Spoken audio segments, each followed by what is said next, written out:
Chosen one, stop for a moment and breathe deeply, because this is not just another message passing through your day.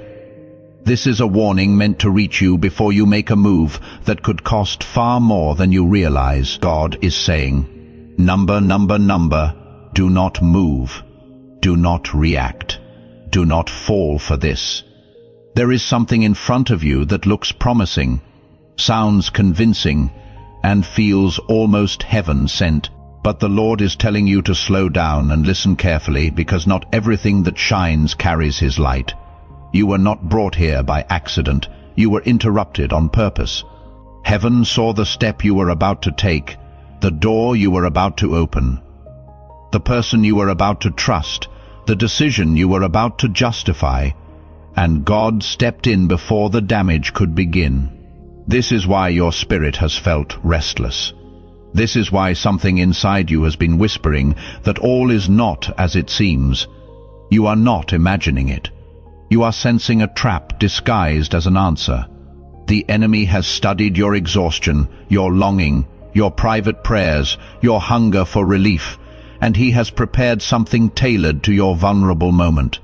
But God, in His mercy, is exposing it before it closes around you. Chosen one, this is not the hour to be impulsive. This is not the hour to be flattered by appearances. This is the hour to become still enough to hear the voice of God above the noise of your emotions. What is coming later in this message is even more urgent, because the danger is closer than you think, and the truth is deeper than what you can currently see. So, clear your mind. Listen alone, if you must, and stay until the very end, because the Lord is not only warning you, He is protecting your destiny. If this word is already stirring something in your spirit, comment 777 as your declaration that you will not be deceived. Like this video, subscribe to this channel, and share this message with someone who needs discernment right now, because what God is revealing in this hour is too important to ignore. Through the link in the description or the pinned comment, a seed, a place alongside what is being built here. This message did not find you by accident. It found you because something in your spirit was already reaching before your mind had the words. What you release from this place does not leave the room. It becomes part of the delivery system that finds the one still standing at the edge of a decision they cannot name yet.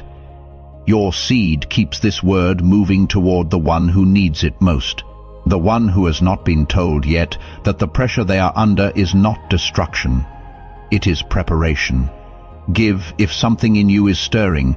Give as a declaration that what God is building through this will not stop here. What stands before you now is not a small distraction, not a harmless delay, not an ordinary temptation that will pass without consequence. It is serious. It is strategic. It is spiritual. What makes it dangerous is not that it looks evil, but that it looks right enough to be trusted, beautiful enough to be welcomed, and timely enough to be mistaken for the hand of God.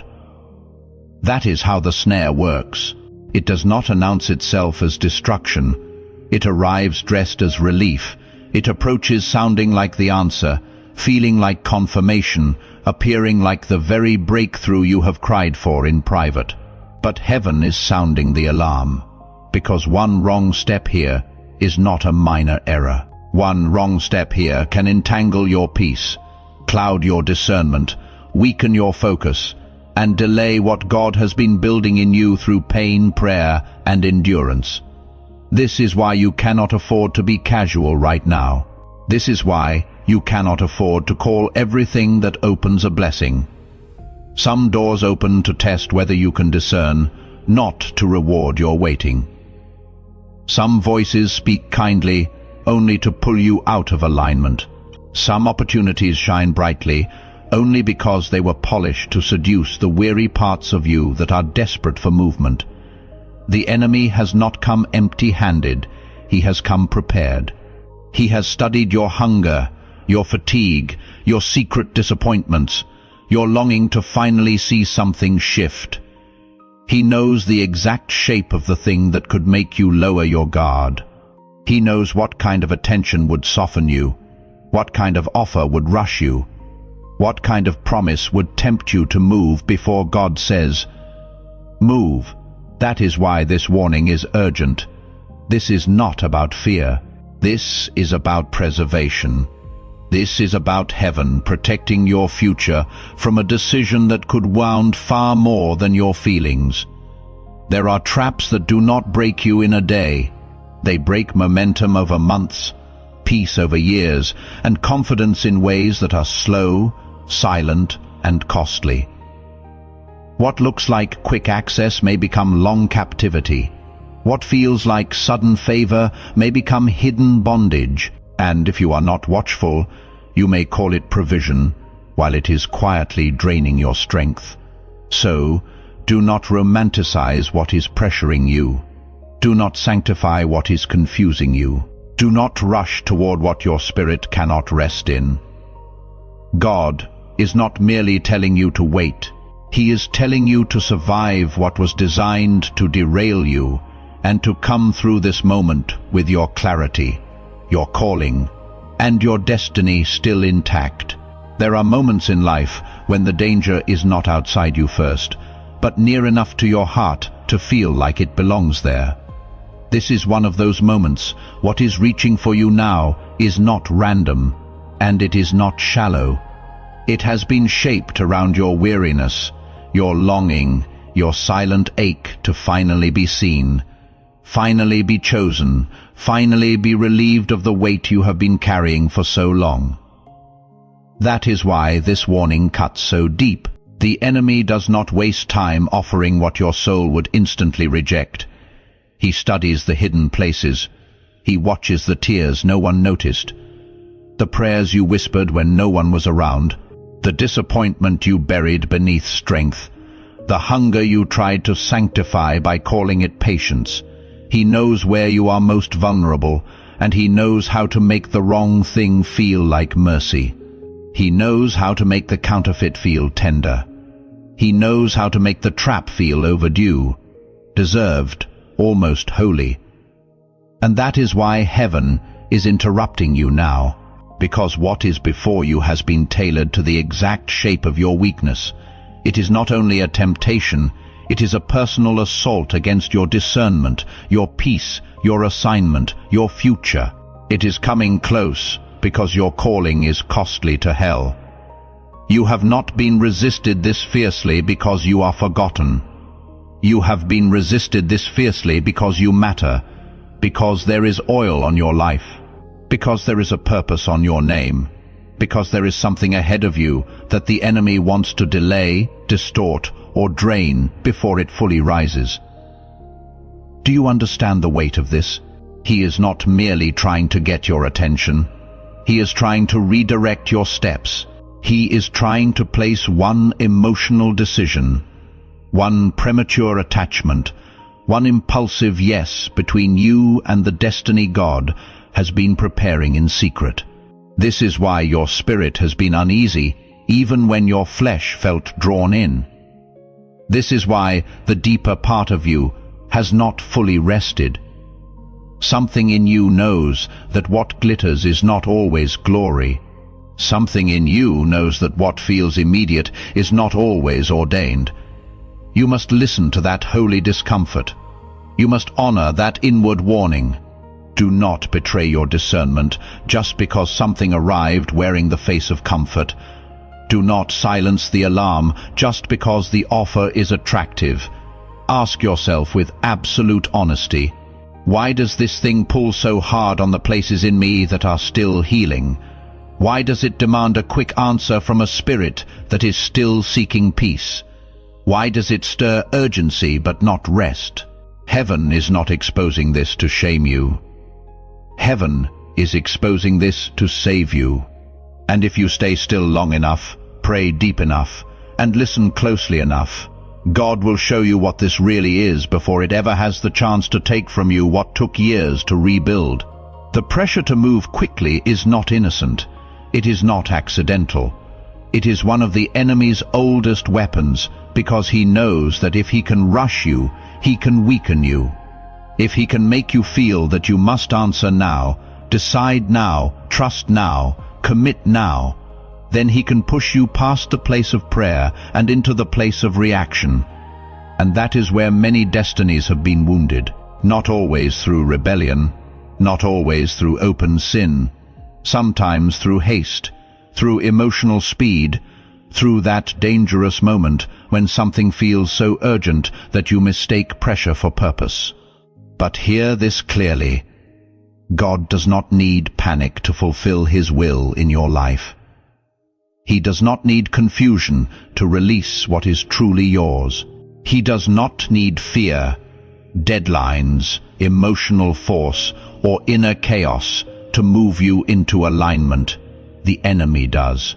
That is why what is in front of you feels like it is demanding an answer before you can breathe, before you can think, before you can truly discern. It is trying to outrun your wisdom. It is trying to get your yes before your spirit fully wakes up to what is hidden underneath it. And this is why heaven is slowing you down. This is why you feel that resistance. This is why everything inside you has not fully agreed. Even if part of you feels excited, you are being protected from the kind of decision that looks small in the moment, but creates consequences that echo much longer than you imagined. One rushed move can open the door to months of confusion. One hurried attachment can drain years of strength. One impulsive step can delay what God intended to establish with peace, clarity, and clean hands. Do not underestimate how serious this is. There are people who are still recovering from what they agreed to in one unguarded hour, still rebuilding from one relationship they entered too fast, still healing from one opportunity they called favor before testing the spirit behind it. This is not the hour to let urgency preach to you. This is the hour to become still enough to hear God over the noise. For as it is written in 1 Corinthians 14:33, "For God is not the author of confusion, but of peace." So, if confusion is speaking louder than peace, do not move. If pressure is greater than clarity, do not move. If the need to act is outrunning your discernment, do not move. Let the world rush. Let the counterfeit push. Let the enemy create noise. But you be still, be watchful, be anchored, because what God gives will not require you to abandon discernment in order to keep it. And what is truly sent by heaven will remain pure even after prayer, time, and testing. Before we go further, pause here for a moment. Through the link in the description or the pinned comment, you can plant a seed into what this ministry is carrying. James 1:2-3 says the testing of your faith produces endurance, not as a consolation. As a confirmation, what you have been walking through is not random. It is forming something in you that has eternal weight. Your seed from this place carries that same weight. As you give, bring into it the specific thing you have been holding. The weight that felt like destruction but did not destroy you. What you plant here reaches someone who has not yet been told that they are still standing because they were built to stand. Give through the link in the description or the pinned comment. A coffee, a seed, a place at the table of what is being built here. Not every open door is an invitation from God, and that truth is heavier than many are willing to face. Because some of the greatest heartbreaks begin with things that looked answered, things that looked blessed, things that looked exactly like the next step you had been begging heaven to send. This is why discernment matters so much in this hour. You are not dealing with something obvious. You are dealing with something polished, something persuasive, something that knows how to wear the language of favor, while hiding the spirit of sabotage. Some doors open to elevate you, and there are doors that open to examine whether you have learned to recognize the difference between what is from God and what only imitates Him. That is why you cannot be moved by appearance alone. You cannot be led by excitement alone. You cannot call something divine just because it arrived after a long season of waiting. Sometimes the enemy waits until you are exhausted from disappointment, then sends a counterfeit that looks close enough to the promise to make you lower your guard. And if you are not careful, you will celebrate the very thing that came to drain your peace. Hear this with all seriousness. A false blessing does not always enter your life to destroy you instantly. Sometimes it enters to delay you slowly, to weaken you quietly, to occupy your heart, your mind, your time, and your strength, until you no longer have the sharpness to pursue what God actually prepared for you. That is why some things feel beautiful at first and costly later. They glow in the beginning, but behind the shine is compromise, confusion, pressure, and hidden grief. God is not merely concerned with whether something looks good. He is concerned with what it will do to your spirit after you have lived inside it. Will it strengthen your walk or slowly suffocate it? Will it deepen your peace or train you to live without it? Will it pull you closer to truth or teach you to survive in mixtures where something looks holy on the surface but leaves your inner life starving? C.S. Lewis wrote in Mere Christianity, "Do not waste time bothering whether you love your neighbor. Act as if you did." There is wisdom in that here. Do not wait for every emotion to become comfortable before you obey God. Do not wait until your flesh loses interest before you choose holiness. Obedience is not proven when temptation disappears. Obedience is proven when the thing still looks desirable, but you choose truth over appetite, peace over pressure, destiny over impulse. Some doors must be walked away from while they are still calling your name. Some offers must be refused while they still look golden. Some voices must be silenced while they are still flattering the wounded parts of you. Because what is truly from God can survive prayer, testing, time, and stillness. It does not collapse when questioned. It does not demand access before discernment. It does not punish you for going slow. It does not need your panic to remain open. What God sends comes with weight. Yes, but it also comes with clarity. It may stretch you, but it will not seduce you away from your center. It may require faith, but it will not require you to betray the warning in your spirit just to keep it. So look again. Slow down again. Pray again. Ask with full honesty, does this carry the peace of God or only the thrill of being wanted? Does this align with my calling or only appeal to my craving? Have you ever thanked God for shutting a door that once looked perfect? And is there something in your life right now that seems good on the outside but leaves your spirit unsettled within? Not every voice around you is helping you reach your destiny, and that is a painful truth, because some of the deepest traps do not come through strangers. They come through people who already have access, people you have laughed with, confided in, leaned on, listened to, entrusted. That is what makes this part of the warning so difficult. The danger does not always stand at a distance looking and threatening. Sometimes it sits close enough to feel familiar. Sometimes it speaks in a tone that sounds caring. Sometimes it comes wrapped in advice, concern, affection, even loyalty. But if you listen beneath the surface, you will begin to notice something is off. The words may sound supportive, yet they leave your spirit heavy. The conversations may seem harmless, yet they stir confusion instead of clarity. The connection may feel strong, yet every time you engage it, your discernment weakens and your peace begins to slip. You must understand this with sober eyes. Not everyone around you is aligned with where God is taking you. Some people are connected to your history, but not your future. Some are attached to your presence, but uncomfortable with your elevation. Some smile at your potential, but inwardly resist the cost of what your calling will require. And when envy, insecurity, fear, or hidden agenda enter a relationship, the enemy has something to work with.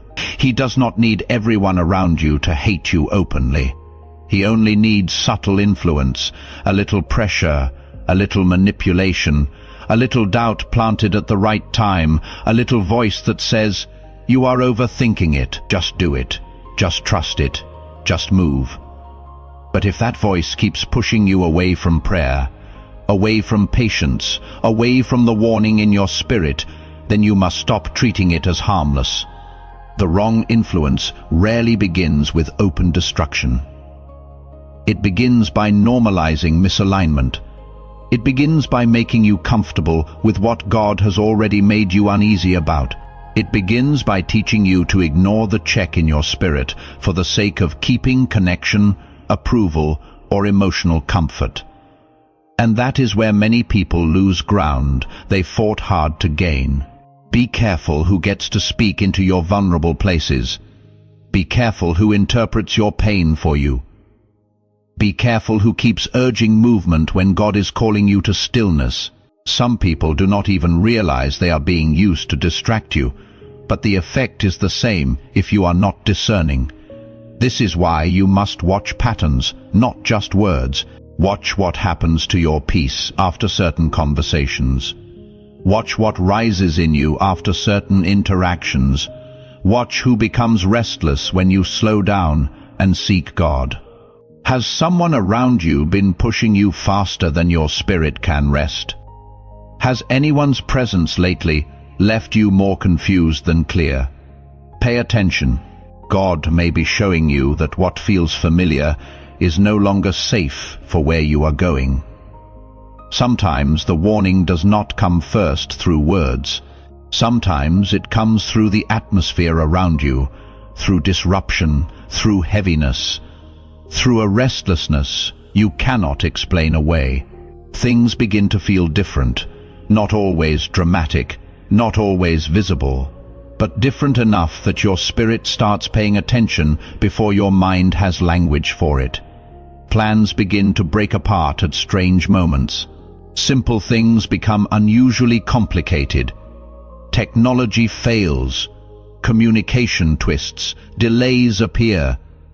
Tension rises out of nowhere, and your emotional center feels pressed in ways that do not match the size of the situation. Do not dismiss this too quickly. Not every disturbance is random. Not every sudden weight is ordinary. There are moments when God allows your environment to shift because He is trying to alert you before you walk further into something that was never meant for you. Your spirit can sense danger before your logic can explain it. That uneasy feeling in a room, that sudden discomfort around a person, that unshakable hesitation when everything on the outside seems fine. These are not things to mock, and they are not things to silence, just because they are inconvenient.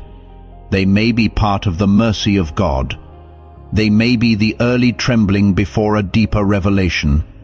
The enemy wants you to ignore these signals. He wants you to explain them away, to call them stress, to call them mood, to call them overthinking.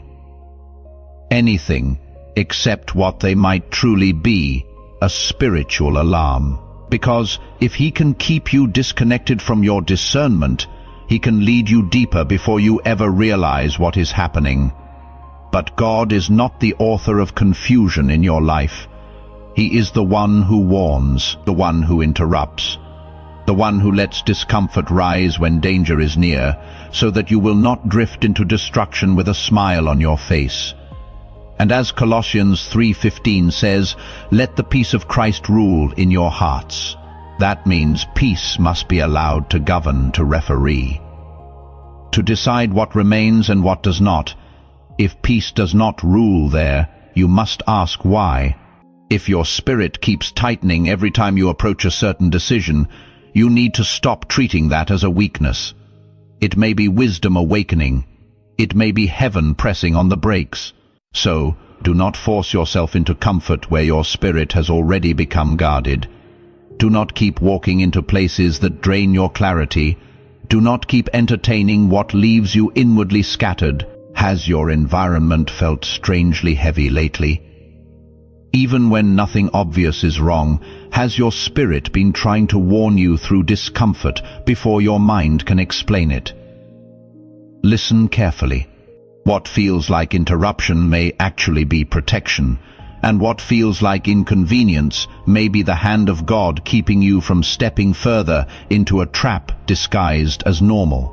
Emotional warfare is dangerous precisely because it does not feel like warfare when it begins. It feels like comfort. It feels like connection. It feels like finally being seen after a long season of feeling overlooked, finally being wanted after carrying silent loneliness, finally being understood in places where no one else seemed able to reach. That is why this part of the warning cuts so deeply, because the enemy does not always come through obvious darkness. Sometimes he comes through affection that arrives at the exact moment your heart is tired. Sometimes he comes through attention that touches the very wound you have been trying to hide. Sometimes he sends a person, a bond that feels so healing at first that you never stop to ask whether it is drawing you closer to God or slowly weakening your discernment. And that is how many destinies are delayed, not because someone wanted evil, but because they mistook emotional intensity for divine confirmation. You must hear this with your spirit wide awake. Not every connection that feels powerful is holy. Not every person who understands your pain has been assigned to your future. Not every relationship that makes your heart race has been sent to protect your calling. Some people enter your life and speak directly to the abandoned places in you, the insecure places, the tired places, the places that still ache to be chosen. And because they touch those places so quickly, you forget to test the spirit behind them. You forget to ask not only how this feels, but where it is leading. You forget that the depth of a wound is not evidence that the one touching it was sent by God. The enemy knows your pain by name. He knows which wound needs only the lightest touch before your guard comes down. That is why you must hold even the most tender connections up to the light of discernment, not with suspicion. With sobriety, not to close yourself off, but to remain rooted in what God has said about your life, because the love that is truly from God will not pull you away from your calling. It will not make you question what you know to be true. It will not require your silence in exchange for its comfort. What God sends into your life will confirm the word already in your spirit. Not contradict it, not complicate it, not quietly ask you to set it aside. You were not brought this far to be undone by something that only knew how to feel good at the start. You were brought this far because you carry something worth protecting, and heaven is not finished guarding it. Stay in the place of discernment. Stay rooted in what God has already spoken. Do not let the warmth of a counterfeit convince you to walk out of the will of God. The real thing is still coming, but you must be clear enough to recognize it when it arrives, and clear enough to walk away from what only resembles it. God is faithful. His word does not fail. His timing does not miss. And what He has prepared for you will not require you to betray your peace to receive it. Hold steady, be watchful, trust the warning, because the one who warns you is the same one who is fighting for you, and He does not lose.